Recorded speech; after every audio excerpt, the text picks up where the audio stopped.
Is it okay to vlog? Is it okay to vlog?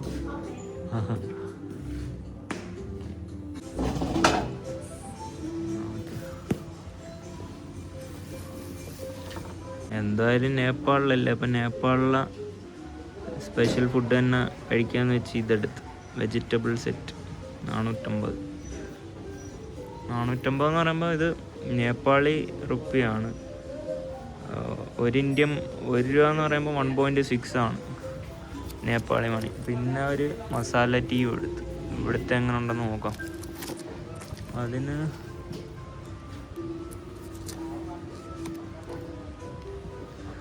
Masala tea 95. Ambience കൊള്ളാം. ആദ്യം തന്നെ മസാല ടീയാണ് വന്നത്. ആദ്യമേ മറ്റേ ഫുഡ് കഴിച്ചിട്ട് ചായ കുടിക്കാമെന്ന് വിചാരിച്ചാണ്. ഇനിയിപ്പോൾ ഇത് ചൂടാറുന്നതിന് മുമ്പ് ജസ്റ്റ് ഒന്ന് കുടിച്ചു നോക്കാം. എന്നാണ്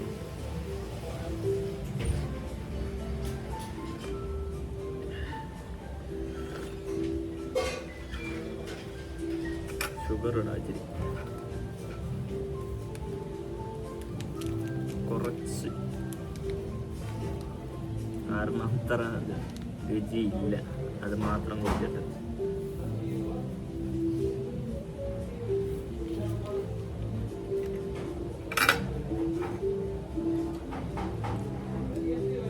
ഇത് നേരത്തെ കുടിച്ചിട്ടുള്ളതാണ്. എന്നാലും ഇവിടുത്തെ എങ്ങനെ ഉണ്ടെന്ന് അറിയാൻ വേണ്ടി ജസ്റ്റ് എടുത്തേ. നമുക്ക് മെയിനായിട്ടുള്ള മീല് ദാൽബാഗാണ്. അത് വരുമ്പോൾ നമുക്ക് എങ്ങനെ ഉണ്ടെന്ന് നോക്കാം സാധനം.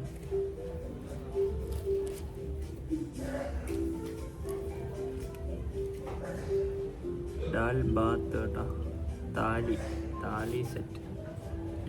അത് നമ്മുടെ നോർത്ത് ഇന്ത്യയിലൊക്കെ കിട്ടുന്ന സാധനം തന്നെയാണ്. ഇവർക്ക് വലിയ വ്യത്യാസമൊന്നുമില്ല, എന്നാലും എന്തോ ഒരു വ്യത്യാസം ഉണ്ടെന്ന് ടേസ്റ്റ് ചെയ്ത് നോക്കാം.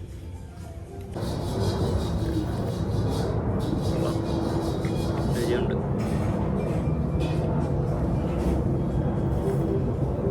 ഇങ്ങനെ ടീ കൊണ്ടുവന്നുകൊണ്ടങ്ങ് കുടിച്ചെന്നേ ഉള്ളു. പക്ഷേ ടീ നമ്മുടെ മീൽസുമായിട്ട് അടുപ്പിച്ച് അങ്ങനെ ടീ കുടിക്കില്ലെന്നാണ്. ഒരു ഹാഫ് അവർ ഗ്യാപ്പെങ്കിലും വേണമെന്നാണ് വിദഗ്ധർ പറയുന്ന കേട്ടിട്ടുള്ളത്.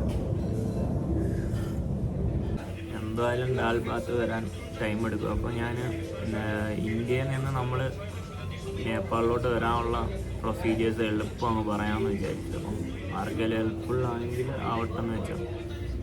ഇന്ത്യയിലും നമുക്ക് പാസ്പോർട്ട് ഉണ്ടെങ്കിൽ അതിൻ്റെ ആവശ്യമുള്ളൂ, അല്ലെങ്കിൽ നമ്മൾ ജസ്റ്റ് ആധാർ കയ്യിൽ വെച്ചിരുന്നാൽ മതി.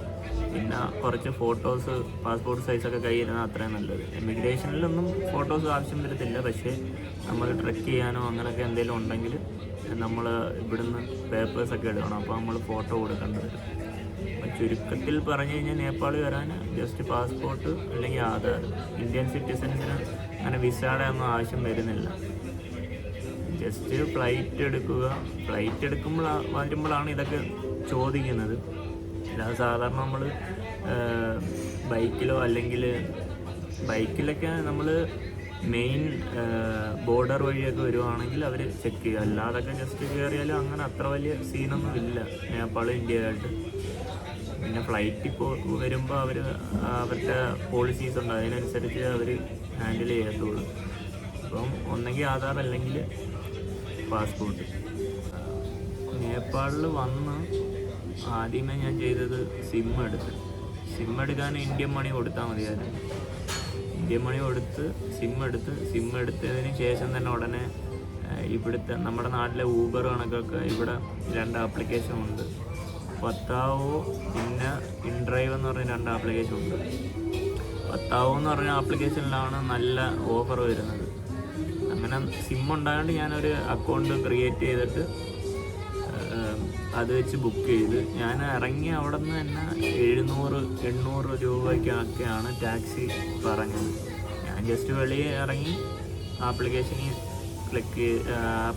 വഴി സെറ്റ് ചെയ്ത് കറക്റ്റ് ഇന്ത്യൻ റുപ്പീസ് ഒരു 100 രൂപ ഞാൻ കൊടുത്തു. 140 1.6 ആണോ ഞാൻ ആൾറെഡി പറഞ്ഞല്ലേ, 1.6 ആണ് 1 ഇന്ത്യൻ റുപ്പീസ് എന്ന് പറഞ്ഞാൽ. അങ്ങനെ അത് 100 രൂപ കൊടുത്ത് ഒരു 7 കിലോമീറ്റർ ഉണ്ടായിരുന്നു. അപ്പം ഞാൻ പറഞ്ഞു തരുന്നതെന്ന് പറയുമ്പോൾ ഇത് വരുമ്പം ജസ്റ്റ് ഇങ്ങനെയൊക്കെയുള്ള കാര്യങ്ങൾ നോക്കിയിട്ടൊക്കെ വരുവാണെങ്കിൽ കുറച്ചുകൂടെ ഹെൽപ്ഫുള്ളായിരിക്കും. പൈസ കുറേ പൊട്ടത്തില്ല. എന്നിട്ട് പിന്നെ ഞാൻ അവിടുന്ന് ഡയറക്റ്റ് വന്നിട്ട് പിന്നെ റൂം ഹണ്ടിനാണ് പോയത്. കുറേ റൂംസ് പോയി നോക്കി. അപ്പോൾ ആദ്യമേ തന്നെ ഹോസ്റ്റലിൽ നിൽക്കണമെന്ന് ഇല്ല, കാരണം 2 ദിവസമായിട്ട് നല്ല രീതിയിൽ ഉറങ്ങിയില്ല. അപ്പം ഇനി പൊക്കോറൊക്കെ പോകുമ്പം അത്യാവശ്യം ഉറക്കമില്ലെങ്കിൽ ട്രിപ്പ് സീനാവും. അങ്ങനെ ഞാൻ സിംഗിൾ റൂം ഒരെണ്ണം എടുത്ത് അത് കുറേ ഞാൻ സെർച്ച് ചെയ്തപ്പോൾ 1800 2000 അത് നേപ്പാളി റുപ്പീസ്. അങ്ങനെ ലാസ്റ്റ് ഒരെണ്ണം കറക്കി 1300 സെറ്റ് ചെയ്ത്. അതായത് നാട്ടിലൊരു 800 സംതിങ് 850 ഒക്കെ വരുമായിരിക്കും. അങ്ങനെ അവിടെ സെറ്റായി. എൻ്റെ അപ്പുറത്തിരിക്കുമ്പോൾ പാട്ടൊക്കെ ഇട്ട് സൗണ്ട് ഉണ്ടാകുന്നത് ഞാൻ പറയുന്ന കേൾക്കാൻ പറ്റുമോ എന്താണെന്ന് അറിയാൻ വയ്യ. അതുകൊണ്ട് ബാക്കി കാര്യങ്ങൾ പിന്നെ ഞാൻ ഒരു 6000 നേപ്പാളി റുപ്പീസ് എടുത്തിട്ടുണ്ട്. പൊക്കാറയിലോട്ട് പോകുമ്പോൾ അതിൻ്റെ ആവശ്യമേ കാണത്തുള്ളൂ. പിന്നെ എൻ്റെ കുറേ 100s നോട്ട്സ് ഉണ്ട്. എന്തായാലും പൊക്കാറ ഒരു കിടിലം വൈബായിരിക്കും. ഞാൻ കൂടുതലും ഒരുപാട് ടൂറിസ്റ്റേഴ്സിൻ്റെ അടുത്ത് പോകാത്ത രീതിയിൽ ജസ്റ്റ് ആ ഒരു ട്രഡീഷണൽ വൈബും നാച്ചുറൽ വൈബും ഒക്കെ എൻജോയ് ചെയ്യുന്ന രീതിയിൽ ആൾ കുറഞ്ഞ ഏരിയയിൽ കൂടെ ഒക്കെ ട്രാവൽ ചെയ്യാനാണ് ഞാൻ പ്ലാൻ ചെയ്തേക്കുന്നത്.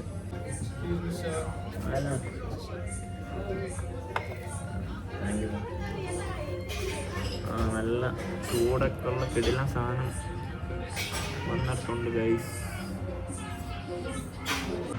ഒരു പരിപ്പ് പോലത്തെ എന്തോ സംഭവം, അത് രുചിച്ച് നോക്കപ്പോൾ അറിയാം.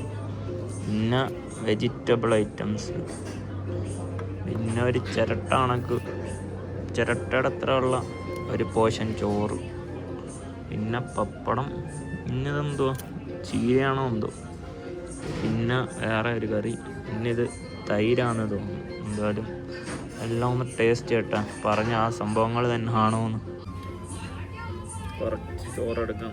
ചോറ് നാട്ടിലെ പോലെ അല്ല, കുറച്ച് കട്ടിയുള്ള വൈബ് ചോറ്. നോർത്ത് ഇന്ത്യൻസിൻ്റെ ചോറ് കഴിച്ചവർക്ക് അറിയാമല്ല, പരിപ്പ് കറി പോലെ ഇരിക്കുന്ന കറി. എന്ത് കറിയാണ് നമുക്ക് നോക്കാം.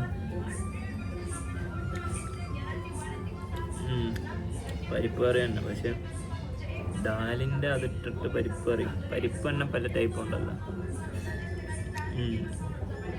ഇത് ഫുള്ള് ചോറ് ആ കറി വെച്ച് കഴിക്കാനുണ്ട്, എന്നാലും എല്ലാം ടേസ്റ്റ് ഉണ്ടായി. അതുകൊണ്ട് കുറച്ച് ടേസ്റ്റ് ചെയ്തുകൊണ്ട് കഴിക്കാം. അടുത്ത നമുക്ക് വെച്ച് എടുക്കാം.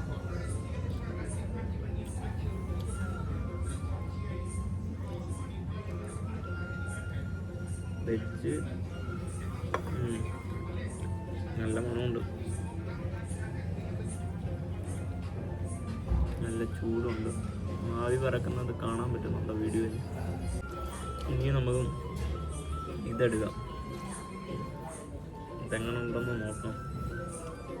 ചീരയാണോ എന്താണെന്ന് അറിയാൻ വേണ്ടിയിട്ട്.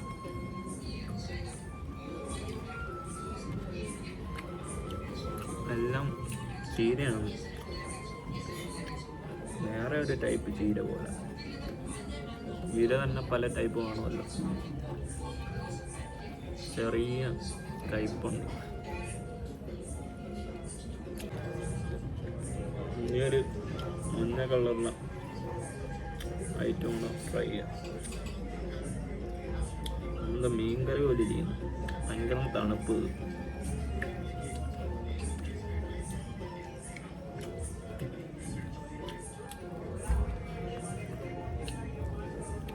എന്താന്ന് മനസ്സിലാവുന്നില്ല,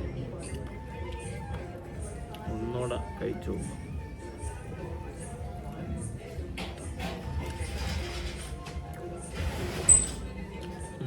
സദ്യക്ക് നാട്ടിൽ കിട്ടുന്ന ഏതോ കൂട്ടുകറിയുടെ ഒരു ടേസ്റ്റ്.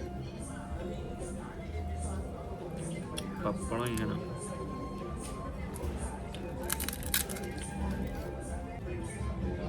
വെജ് ഇനിയും ഉണ്ട് ഒരുപാട്, ഏകദേശം വയറാറായി.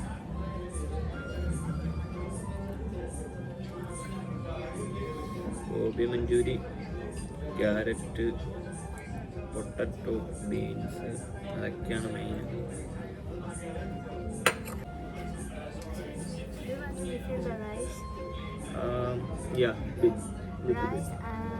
No anything else, only rice.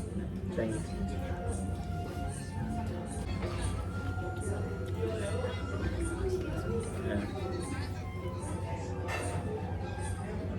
Enough. Thank you. You don't need anything more? No. No? Fine. Thank you.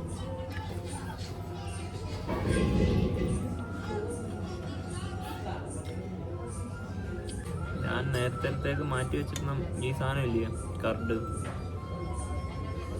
മോനെ ഇത് ഞാൻ എടുത്തു നോക്കി, നല്ല ടേസ്റ്റ് ഉണ്ട്. ഇതിനകത്ത് എന്തോ സ്വീറ്റ് മധുരം ആയിരിക്കും, കുറച്ചുകൂടെ ആഡ് ചെയ്തിട്ട് നല്ല ടേസ്റ്റ് ഉണ്ട്. സ്വീറ്റ് യോഗേർട്ട് പോലെ. എല്ലാം കഴിഞ്ഞ് ലാസ്റ്റ് നമ്മൾ പായസം കുടിക്കുന്നതാണ് കഴിക്കാൻ പറ്റിയ സാധനം. കൊള്ളാം.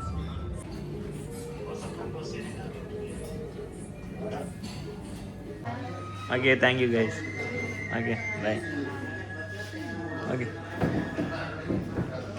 Okay guys. യെസ്,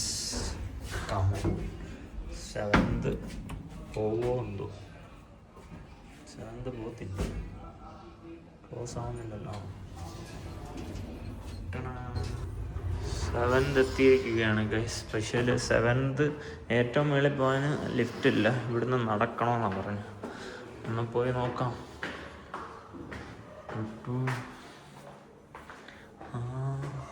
വലുതായിട്ട് ആരും ഇല്ല.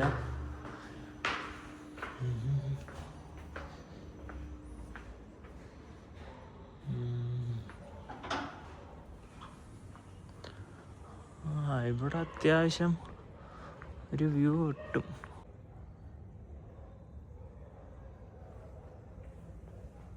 ഇന്ന് അത്രയ്ക്കും നടന്നൊന്നുമില്ല. ഒരു 11,000-ന് സ്റ്റെപ്സ് അത്രേ ഉള്ളു. ഇനിയിപ്പം പൊക്കോറയിലോട്ട് പോകുമ്പോൾ ഒരു 6 ഡേ അടുപ്പിച്ച് ട്രക്കായിരിക്കും. അതെല്ലാം നമുക്ക് കാൽക്കുലേറ്റ് ചെയ്യാം, എത്ര നടന്ന്, എങ്ങനെയാണ് അവിടുത്തെ ഓക്സിജൻ ലെവല്, അങ്ങനെയൊക്കെ നമ്മുടെ ഈ വാച്ചും കൂടെ നമുക്ക് ടെസ്റ്റ് അടിക്കാം. എൻ്റെ വാച്ച് ഗാർമിൻ്റെ Forerunner 265S ആണ്. അതിൻ്റെ റിവ്യൂ അല്ല, അത് എങ്ങനെ ഉണ്ടെന്ന് ജസ്റ്റ് ഒരു ആഗ്രഹം. ഇവിടെ ഇങ്ങനെയൊക്കെ വന്ന് ട്രക്ക് ചെയ്യുമ്പോൾ ഒക്കെ യൂസ് ചെയ്തിട്ട് എങ്ങനെ ഉണ്ടെന്ന് നോക്കാൻ. നാളെ കാണാം.